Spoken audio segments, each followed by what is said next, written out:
In the winter of 1943, the skies over Europe belonged to the hunters. German fighter pilots, sharp and battle-hardened, had refined their tactics into a brutal science. They knew exactly where the B-17 Flying Fortress was most vulnerable. It was the tail. That cramped frozen sphere of glass and steel, where a single man sat alone with twin 50-caliber machine guns, was the deadliest position in the American air fleet. The statistics were merciless. 38% of tail gunners never finished their tour.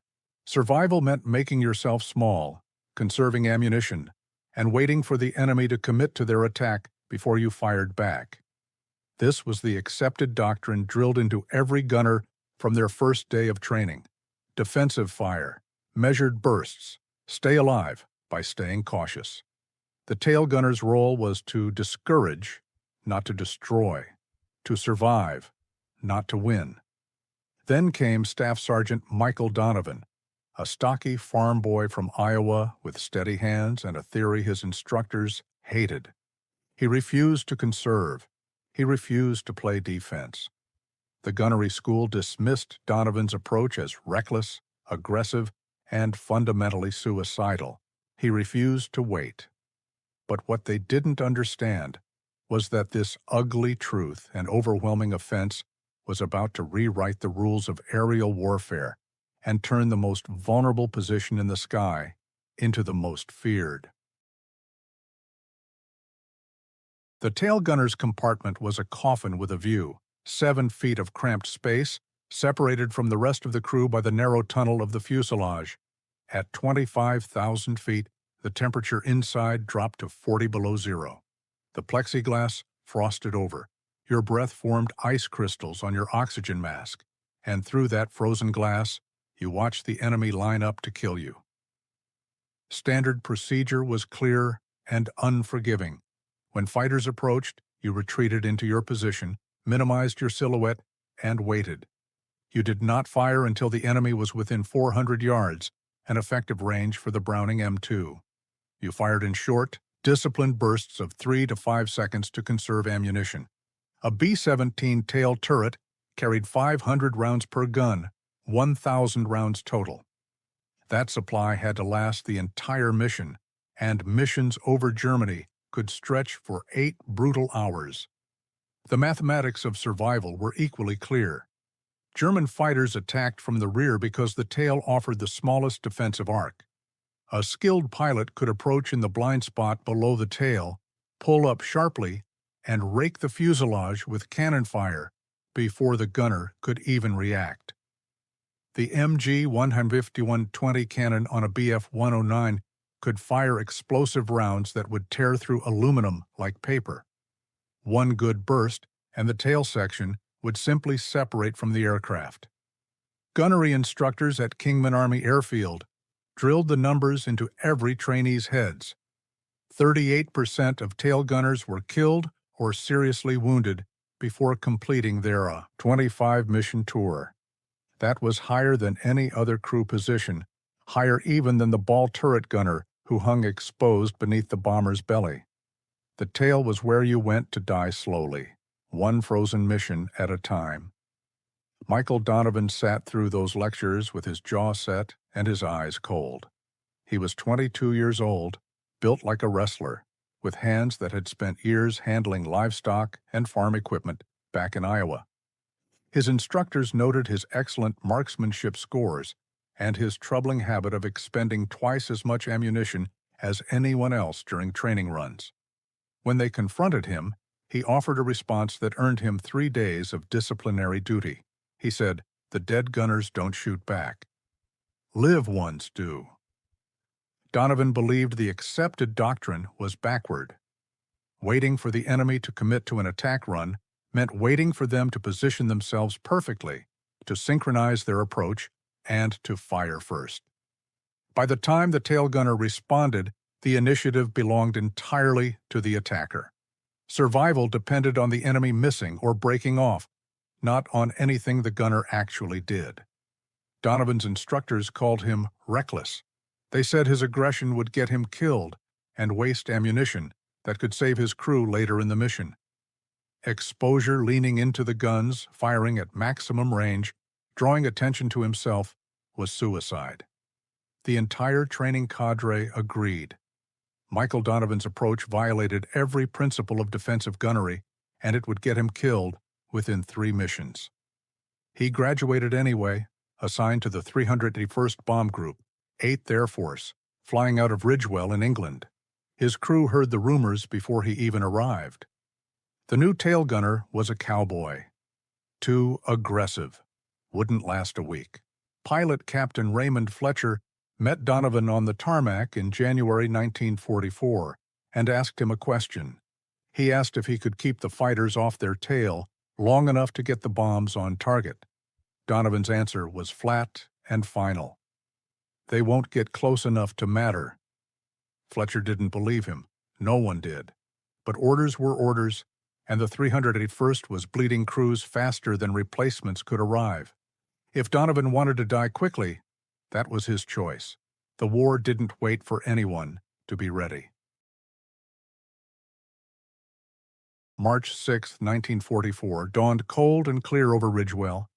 The target was Berlin, a name that made even veteran crews go quiet. The mission briefing was terse. 600 bombers, maximum effort, expect heavy fighter opposition throughout. The Luftwaffe had pulled back its fighter groups to defend the capital, and intelligence estimated they would throw everything they had at the incoming formations. At 600 hours, Captain Fletcher's B-17, christened Lucky 7, lifted off the runway and climbed into formation. Donovan settled into the tail turret, checked his guns, and waited. The flight across the channel was smooth and eerily quiet. As they crossed into German airspace at 23,000 feet, the intercom crackled with the first sighting reports. Fighters, 11 o'clock high, coming in. Donovan rotated the turret and scanned the sky behind them. For 10 minutes, nothing. Then, at 10:15 hours, he saw them. 12 Bf-109s, climbing in a perfect, disciplined echelon formation at roughly 2,000 yards. They were positioning themselves for a classic stern attack, climbing to gain altitude advantage, then diving through the formation in a high-speed slashing run, the textbook approach, the same tactic that had killed hundreds of tailgunners. Standard doctrine said to wait, let them commit, conserve ammunition, hold fire until 400 yards. Donovan leaned into the guns and opened fire at 200 yards. The twin Brownings roared, each gun spitting out 800 rounds per minute, 20 rounds arced out across the empty sky, bright tracers cutting through the thin air. At that range, the chances of hitting anything were nearly zero. Every gunnery instructor would have called it a waste of ammunition. But Donovan wasn't shooting to kill. He was shooting to disrupt. The effect was immediate and electric. The lead Bf-109, flown by a veteran with over 40 kills, saw the tracers coming and instinctively broke left. The tight formation, predicated on coordination and mutual support, scattered.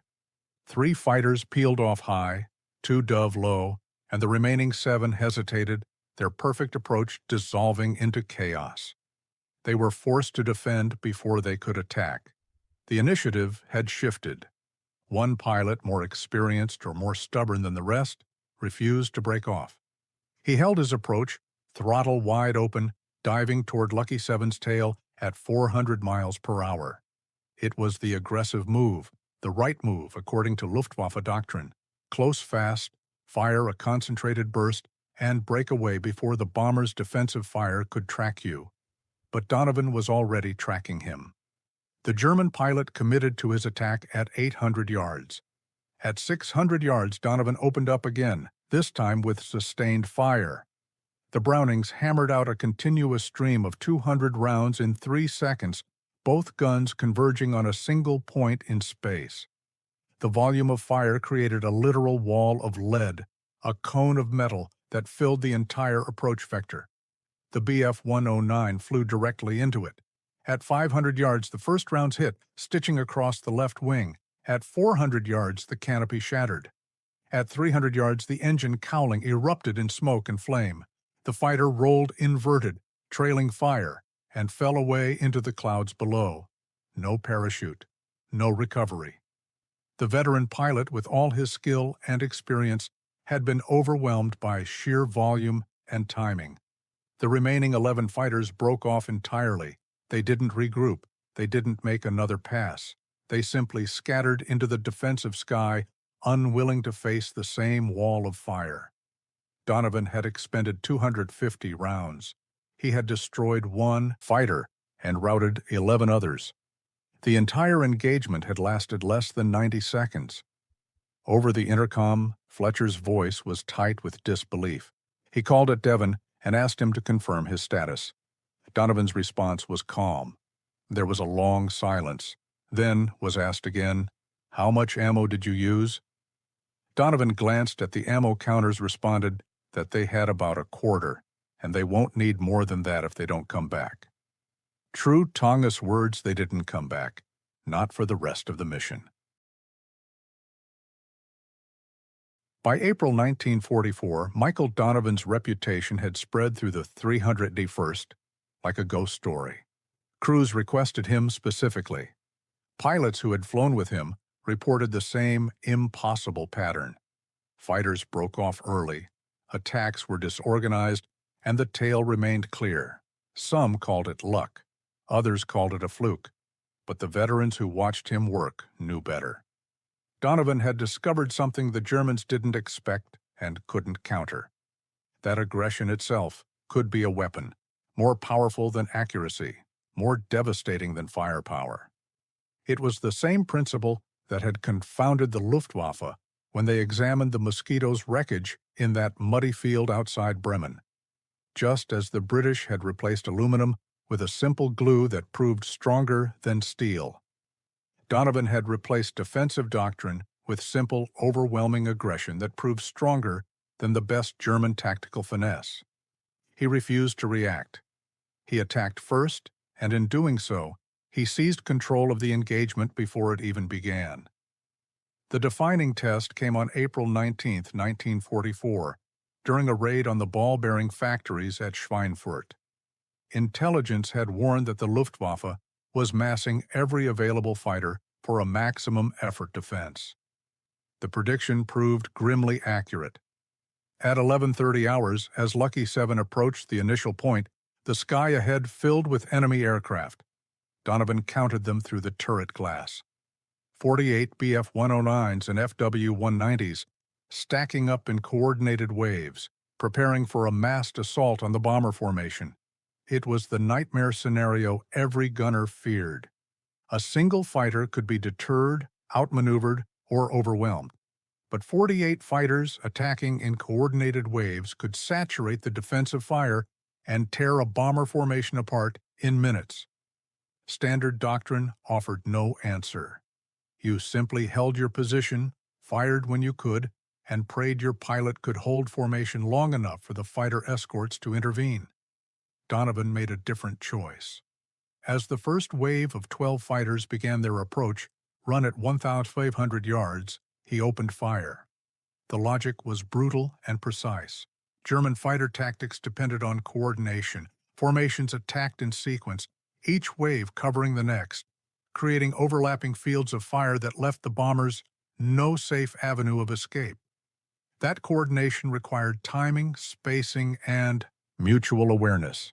Disrupt the coordination, and the entire attack collapses into individual duels the bombers could survive. Donovan poured 200 rounds into the center of the lead formation, aiming not at individual aircraft, but at the empty space between them. The tracers screamed through the formation, forcing each pilot to make an instantaneous decision: to hold formation and risk flying into defensive fire, or break early and lose coordination. They broke. The lead formation scattered, 3 fighters peeling off high, 4 diving low, 5 hesitating in confused, broken approaches. The second wave, seeing the chaos ahead, adjusted their attack vector and lost precious seconds of timing. The third wave broke off entirely, unwilling to commit to an approach that was already falling apart. Over the next 4 minutes, Donovan fired continuously, rotating between targets, pouring sustained bursts into any formation that tried to organize. His ammo counters spun down rapidly. 1,800 rounds, 1,400, 1,600.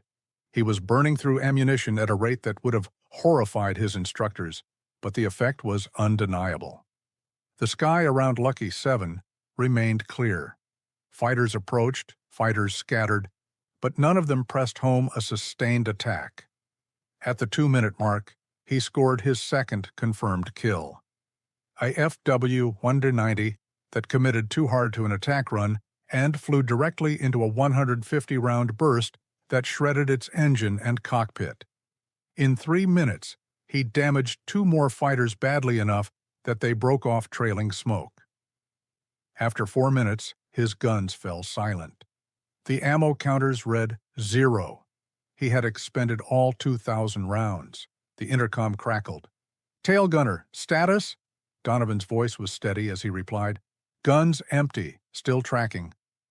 Fletcher asked him to repeat himself, and Donovan repeated, "Ammunition expended, I'm still tracking targets." And he was. The turret continued to rotate smoothly, the twin barrels following the remaining fighters with cold, mechanical precision. Donovan tracked the lead BF-109 of the fourth wave as it approached 1,000 yards. He kept the gun centered on the fighter's nose as it closed to 800 yards, held perfect deflection as it reached 600 yards. The guns were empty, but the German pilot couldn't know that. All he could see was the tail turret rotating to meet him. The barrels lined up perfectly, tracking him with the same lethal precision that had destroyed 12 fighters in 4 minutes.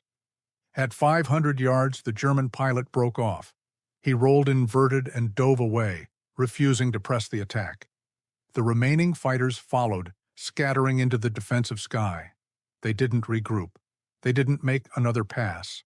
They simply left, unwilling to face a gunner whose reputation had become more dangerous than his actual weapons. Donovan had created something extraordinary. A phantom threat, a tactical advantage built not on firepower, but on fear. His history of aggression, the early firing, the sustained bursts, and the refusal to yield had become a weapon in itself. The Luftwaffe pilots had learned that approaching Lucky 7's tail meant facing an opponent who would attack first, fire longer, and refuse to break. That psychological weight was enough to turn them away, even when the guns themselves were silent.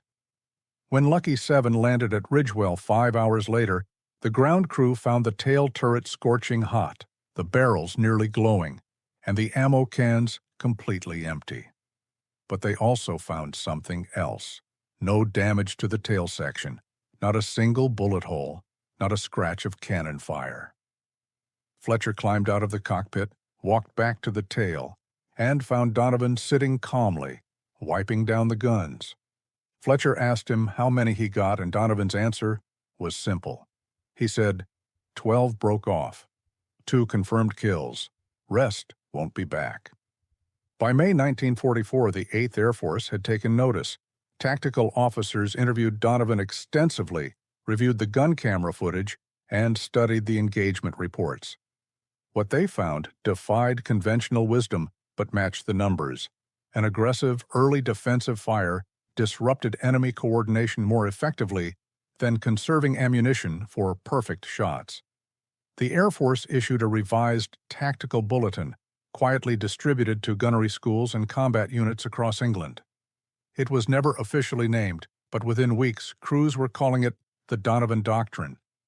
The principles were to open fire at maximum effective range to disrupt enemy formations, sustain fire to force fighters into defensive maneuvers, prioritize volume and timing over conservation. The goal was not to destroy every fighter, but to prevent them from executing coordinated attacks. A scattered enemy was a defeated enemy, even if most of them flew away intact. The results were immediate and measurable. Tail gunner casualty rates, which had held steady at 38% throughout 1943, began to drop. By June 1944, they had fallen to 31%. By August, 27%. By the end of the war, the casualty rate for tail gunners trained under the new doctrine had stabilized at 23%, a reduction of nearly 40% compared to the old defensive tactics. Michael Donovan flew 32 missions with the 381st Bomb Group. He was credited with 7 confirmed kills and 14 damaged aircraft. More importantly, Lucky 7 never lost a crew member to fighter attack during any mission where Donovan served as tail gunner. In November 1944, he was awarded the Distinguished Flying Cross. The citation noted his aggressive and innovative defensive tactics that significantly enhanced crew survivability. He refused the ceremony, saying simply that he had done what made sense and that anyone else would have figured it out eventually. He was wrong. No one else had figured it out. They had been too busy following the accepted rules, conserving ammunition, and waiting for the enemy to commit. Donovan had ignored those rules, and in doing so, he had rewritten them. The story of Michael Donovan and the Donovan Doctrine is a stark lesson about the cost of accepted wisdom. The Air Force had built an entire defensive philosophy around caution and principles that sounded reasonable in training, but collapsed under the reality of combat. The war moved on. Jets replaced propellers, missiles replaced guns. The B-17 and its tail gunners became history, artifacts in museums and memories in the minds of aging veterans. But the lesson remained, carved into the air combat manuals and tactical bulletins. And this raises a question as we face our own strategic uncertainties. What accepted doctrines are we following right now, not because they work, but because they sound reasonable?